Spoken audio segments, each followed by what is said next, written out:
Voici les résultats de la nouvelle stratégie de combat adoptée par Ibrahim Traoré contre les forces terroristes.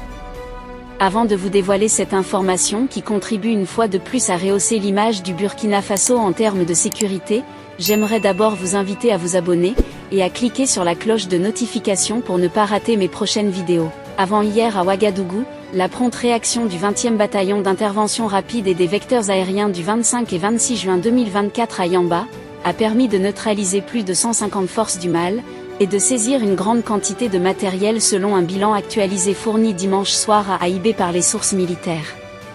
On se rappelle que le 25 juin 2024 des centaines de forces du mal ont tenté au niveau de Yamba d'empêcher les éléments du 20e bataillon d'intervention rapide de progresser sur Gaïri. Le courage et la détermination des Birs ont permis de mettre hors d'état de nuit officiellement beaucoup de forces du mal, avant que les vecteurs aériens n'interviennent.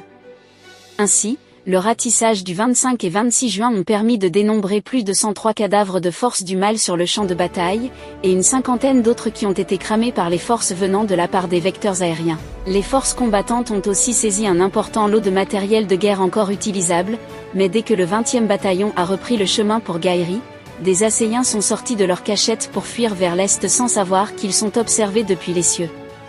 Des missiles ont fendu le ciel et se sont abattus sur eux.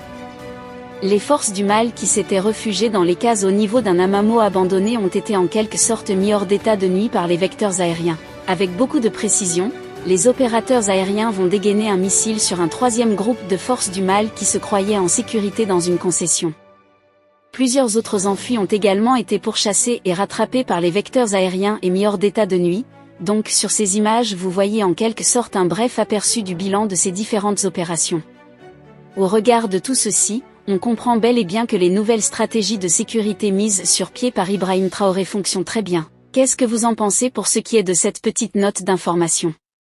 Partagez massivement la vidéo à vos amis si vous la trouvez intéressante. Abonnez-vous à la chaîne si ce n'est pas encore fait pour ne pas rater nos prochaines vidéos.